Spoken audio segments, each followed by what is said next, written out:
उसी का बंदा हूँ, उसी की साधना में रहना है, उसी की बंदिश में रहना है मैंने। वो तो एक उसकी बंदिश में रहने वाला जीव, बंदिश भाव उसकी रहतों में रहना मैंने, उसके असूलों में रहना है, जिसके ये पक्का हो, उनकी मर्यादा में रहना, मैं इससे बाहर नहीं जाना। समझो जैसे कहते हैं मां सीता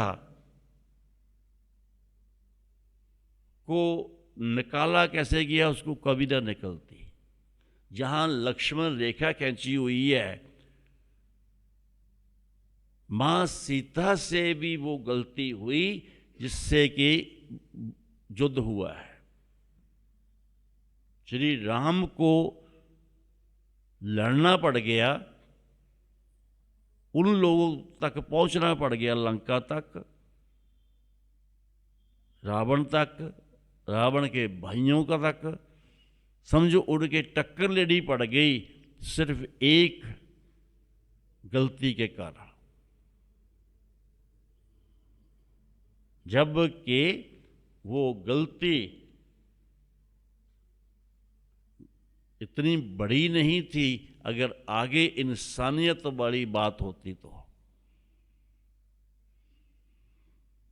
इंसानियत वाली बात, इतने बड़े उस पंडित रावण ने, जो कि पंडित था, 4 वेद का ज्ञाता था, ज्ञान, इतना ज्ञान था, शास्त्रों का ज्ञाता था,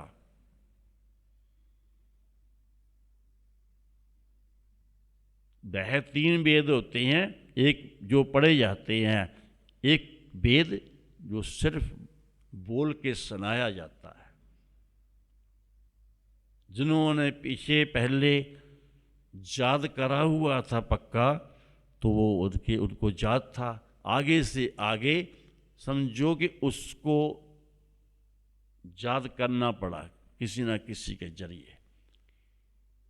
तो हर जीव, आज के समय उसको हर जीव याद नहीं करता, कुछ दायरे में बात रह गई है। इसलिए युग पलटा है, तो उस हिसाब से बंदगी, तो आप कृष्ण महाराज आए, वो अब उस हिसाब से बंदगी तप का जो प्रभु की, परमात्मा की दया मेहर हुई, ग्रंथ मिले, ग्रंथ बने, उस हिसाब से उन्होंने वो दे दी, रास्ता दे दिया। लेकिन वो कितनों ने करा, सबने नहीं किया। ऐसी कलयुग है। कलयुग में गुरु नानक पातशाह आ गए, उन्होंने नाम की महिमा की है, जगह जगह जा करके, जगह जगह जा करके। अब सोच करके देखें कि वो सारी जगह गए जहाँ जहाँ उनको हुक्म हुआ, मगर फिर भी वो बात नहीं बनी। उन्होंने ना जाने लाखों करोड़ों को, कितनों को तारा है, चिक्कड़ से निकाला है, कीचड़ से, दल दल से निकाला है, पर फिर भी वो तर लोग नहीं पाए। वो लोग जो कि ऐसा कहने वाले, कोई कुछ कहता है, कोई कहे पूतना, कोई कहे बेताला, कोई आखे आदमी नानक बेचारा, भया दवाना शाह का नानक मोहराना। उस नानक पातशाह के लिए जो दुनिया को तारने आया है, जो राजा, पहले राजा जनक का रूप रहा है।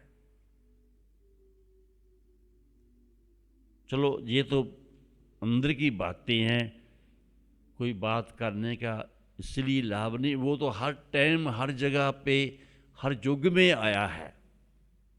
कभी कोई रूप धारण करके, कभी कोई रूप धारण करके, वो तो हर वक्त कर्म ही करते रहे हैं। 24 घंटे दिन रात हर जन्म में कर्म कमाते रहे हैं। हम तो कर्म कमाना सिखाते रहे हैं, किसी को समझ नहीं आई।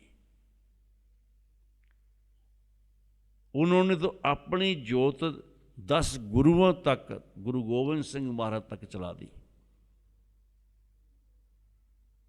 और कितनी कर्म कमाई है उनकी कि आगे तक वो चली जोत।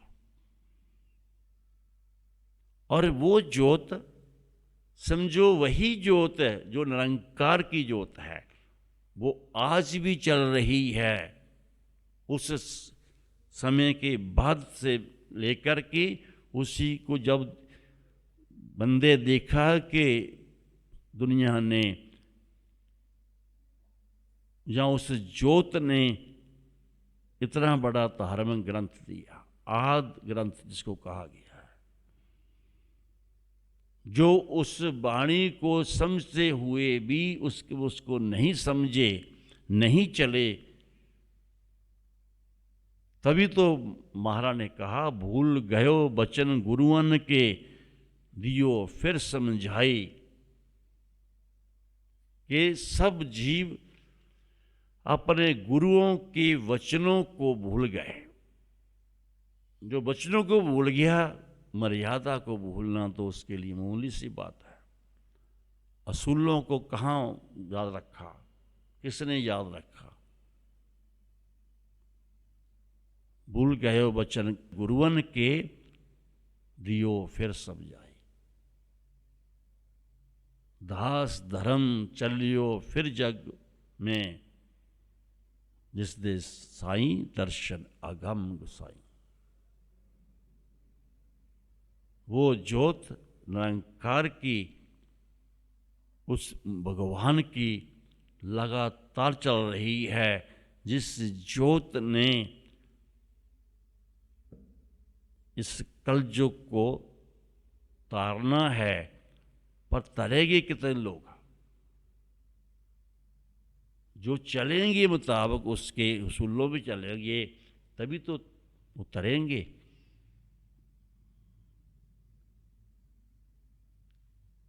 जैसे कहा है कि दास धर्म चलियो, चलाया इस कलयुग के अंत। उसमें कहा जो दास धर्म में आएंगे वो देव कहलाएंगे, ना आएंगे ना जाएंगे, सचखंड में समा जाएंगे, क्योंकि वो उस निरंकार का घर है। निरंकार को नानक कह के याद किया महाराज ने। ना आएंगे ना जाएंगे, सचखंड नानक धाम में समा जाएंगे। ये धाम नहीं, वो धाम, वहाँ समा जाएंगे। ये तो एक सबको इकट्ठे होकर के एक भाईचारा सिखाने के लिए है, नाम जपाने के लिए है, जपने के लिए है। ये तो रास्ता बताने के लिए है। ये घर तो ये होती है, चाहे वो मंदिर हो, चाहे गुरुद्वारा हो, चाहे मस्जिदें हो, चाहे गिरजाघर हो। ये तो सिर्फ रास्ता बताने के लिए है। लेकिन जो रास्ते पे चल पड़ेगा, अपनी कर्म कमाई बढ़ा देगा, करना शुरू कर देगा, समझो कि वही तो कर्म कमाएगा।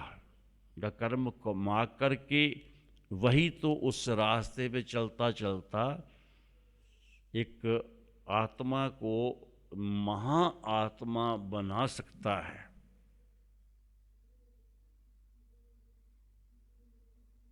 समझो ये एक अभी जुगाद जुग का समा है, आद निकल चुका है, जुगाद जुग चल रहा है। आगे फिर उन्होंने फिर आना, उस जोत ने हैप्पी जो जुग है, ये कह लो आज जुगाद हैप्पी होसी। आगे जो युग उससे आगे आना है, जिसको महाराज ने गुरु नानक के पास ने किया, आद जुगाद है भी सच, नानक होसी भी सच। आद को भी सच कहा, जुगाद को भी सच कहा, जो आगे हैप्पी जो आएगा हैप्पी सच। आगे जो लास्ट युग होना, 4 युग, आज सच जगा सच हैप्पी सच, नानक होसी भी सच। जो चौथा युग जो होना होसी जो, वो भी सच। मतलब वहाँ तक जो ये चलती रहेगी, चलनी है। तो हमने देखना है कि हमने चलना है कि नहीं चलना। और ये नहीं है कि कोई बंदा खत्म हो गया, नाम लेवा भी जब तक कर्म नहीं कमाएगा तब तक मोक्ष नहीं पाएगा। कर्म कमाना, सिमरन करना, ये इसमें भलाई है।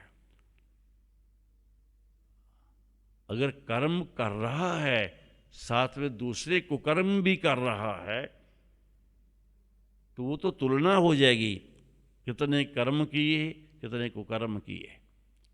वो उसमें तो वो चीज़ काट के फिर उसके बाद क्या होगा, कितने की बच जाएगी। जो बच गए वही तो लेखे लगेंगे, उसके घर में जमा होंगे। इन चीज़ों को हमने देखना है।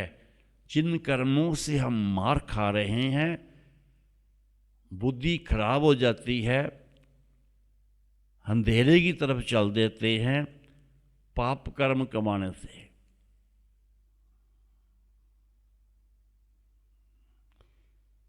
क्योंकि ये माया भी इकट्ठी नहीं होती।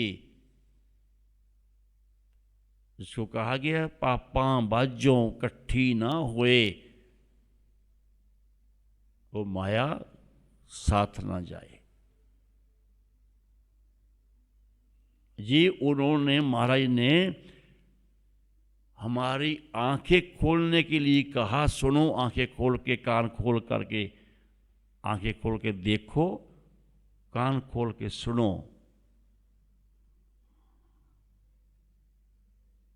कि आपा बाजो इकट्ठी ना होए। तो अंत समय क्या है कि अंत समय साथ रह जाए अगले घर में। और ऐसी माया गुजरान के लिए सिर्फ कबीर ने ली, गुजरान के लिए रविदास ने लिया गुजरान। उन्होंने इकट्ठा नहीं किया, उन्होंने ढेरिए नहीं लगाई, दवाई नहीं है, उन्होंने वर्ताई है। महाराज दर्शन दास ने माया को वर्ताया है दूसरों की गुजरान के लिए, दूसरों को सहारा देने के लिए। उन्होंने ऐसी माया को, पता नहीं लोग क्या क्या कर्म करके माया को जोड़ते हैं, इकट्ठा करते हैं, लोगों को नहीं बताते। कुछ लोग हैं जो जीव उस माया को गुरु घरों में देते हैं कि हमारा भला हो जाए। गुरु की दृष्टि ही उसको प्रसाद बनाती है, उस माया को, ताकि इसको कबूल कर लिया जाए, तो जीवों के ऊपर कृपा हो जाए, उनको सद्बुद्धि मिल जाए और ये अच्छा कमाना शुरू कर दें कि क्या कमाना है अगले घर जाने के लिए। कर्म कमाई हमारी क्या होनी चाहिए, समझ आ जाए, सोची आ जाए, सत्संगों में इनका ध्यान जुड़ जाए, हर बात को, हर अक्षर को ये अपने दिल में बैठा ले और उसको सोचते रहें, उनके मतलब को समझें, वाणी के हर अक्षर को समझें, सत्संग के हर अक्षर को, हर बात को समझें कि हमें क्या करना चाहिए, इस मुताबिक कैसे चले। हे दाता हमें हिम्मत दे, हम तेरी वाणी के मुताबिक चल सके। हे गुरुदेव, हम तेरे गुणों को कैसे धारण कर सकते हैं, कौन सी सेवा करें, क्या सेव कमाऊं, क्या कह रिझाऊं, विद कित पाऊं दरसारे। तेरे दर्शन दीदार कैसे हो सकते हैं, हम कैसे तेरी राह पे चले, हमें हिम्मत दो। वो हिम्मत देने के लिए तो वाणी दी है उन्होंने। ये जब हम चले जाएंगे इसे छोड़ के, अपना कर्म कमा के, इन सेवकों के लिए, संगतों के लिए ये वाणी जो है करेगी काम, इससे भी फायदा ले सकते हैं। जैसे वो आगे अपना हक दे जाते हैं, और कहाँ हक देते हैं, जहाँ उनको वफादारी नजर आती है। अगर वफादार कहीं ना कहीं बेवफाई करता है, ये उसको भी, वो चोट उसको भी पड़ती है। तेरे को तो वफादार बनाया था, तू किस स्वार्थ में आ गया, किस लालच में तूने ये किया।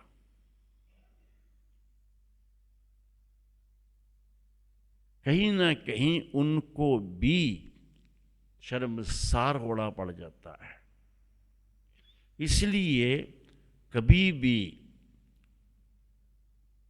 कोई भी हो, चाहे, सबको अपना अपने दायरे का पता होना चाहिए। मेरा दायरा क्या है, मुझे कौन से दायरे में रहना चाहिए।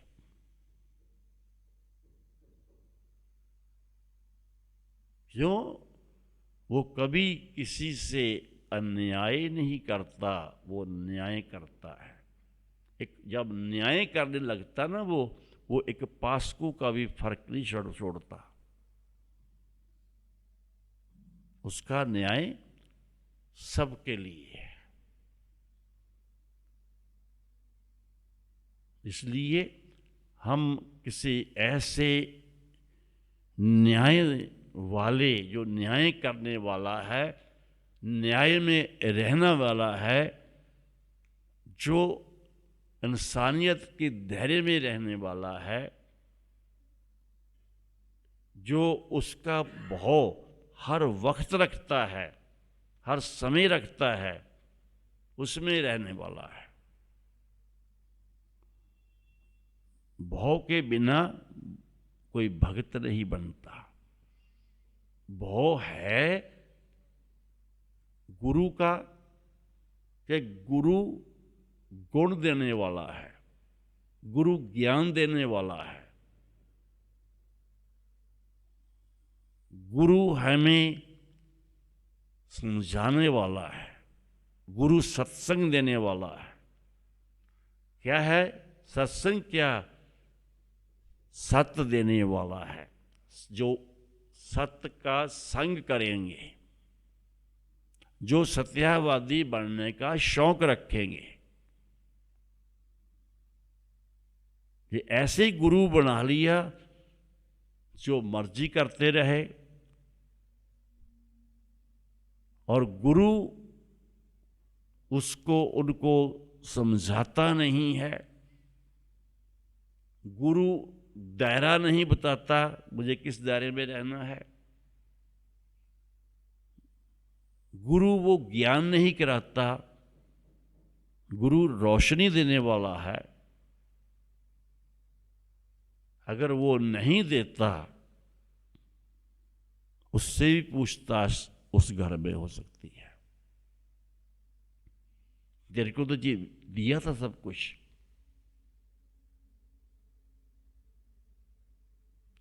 अगर गुरु के सत्संग से एक सुन्न अवस्था पैदा नहीं होती तो समझो कि वो गुरु पूर्ण नहीं है। अगर सुरूर नहीं आता तो समझो पूर्ण अवस्था नहीं है। गुरु के सत्संगों में से ज्ञान नहीं प्राप्त होता तो पूर्णता वहां नहीं काम कर रही।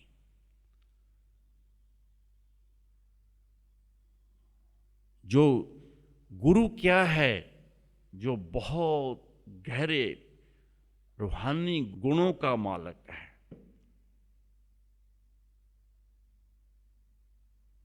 पढ़ करके कथा हो सकती है, उसका ज्ञान नहीं होता। वो उसका ज्ञान जिनके अंतर उतरता है और आगे वो दे रहे हैं, उसको गुरु कहा गया है।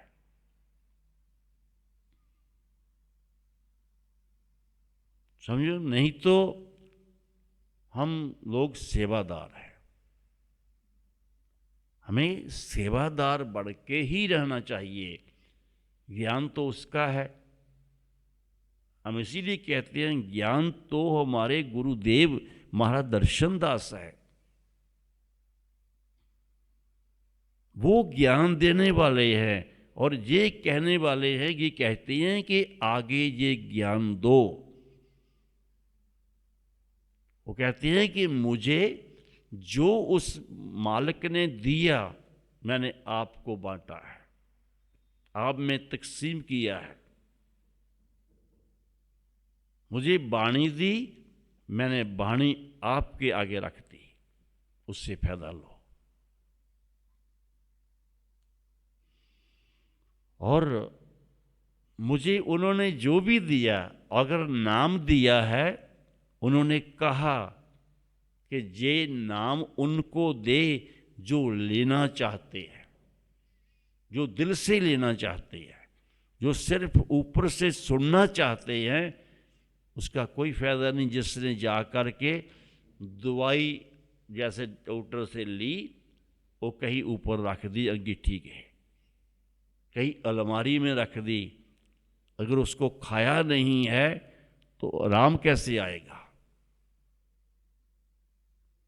किसी वैद्य से ली दवाई, नब्ज दिखाई, लगता है कि आ जाएगा, भूल गया खाड़ी, आराम कैसे आ जाएगा?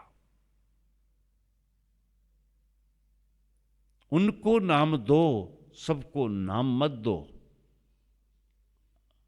सब जानते हैं कि कई साल हो गए नाम दिए हुए, 3.5 साल हो चुके हैं नाम दिए हुए। सिर्फ 3.5 साल में एक बंदे को नाम दिया था, बस एक जीव को। क्यों? सिर्फ उसकी अंतर की प्यास देख के, अंतर की सोच देख करके उसने बार बार कहा भी, आप क्यों नहीं दे रहे?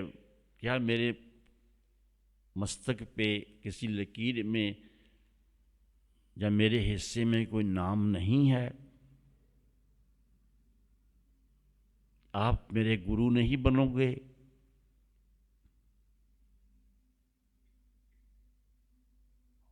और गद्दी पे बैठे बैठे जब उन्होंने कहा बार बार, और काफ़ी देर से कहते आ रहे थे वो, हमने क्या सुन, उतनी टाइम नाम दे दिया।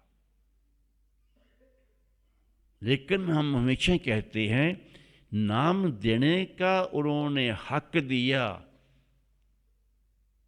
81 में,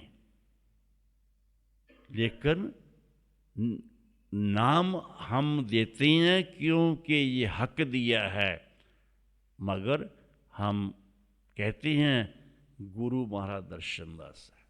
क्यों? हम पहरेदार हैं,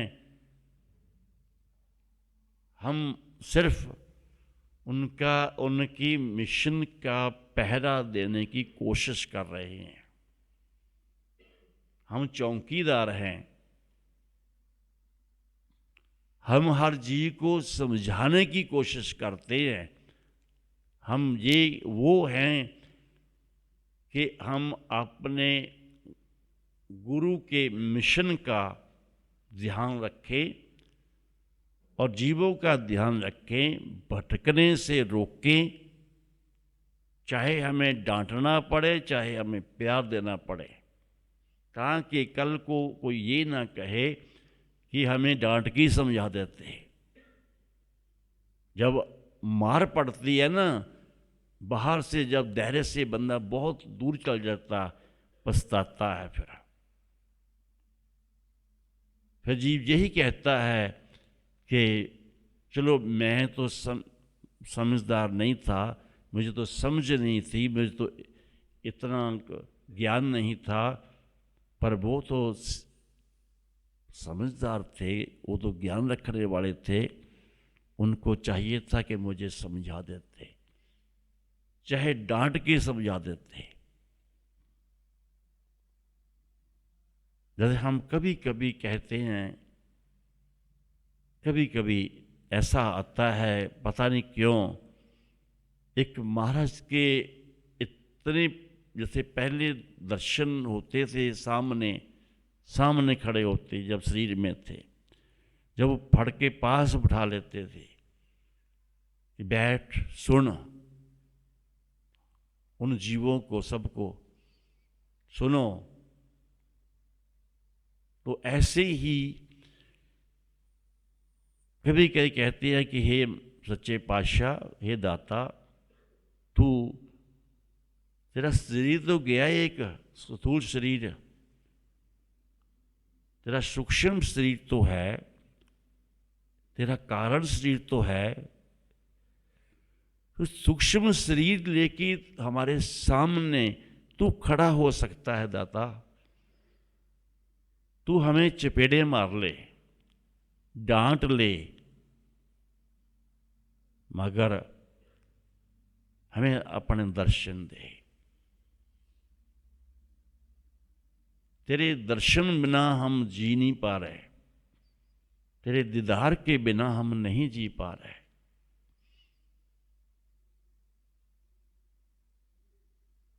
तू हमारी सुन, कृपा कर मुझ पे।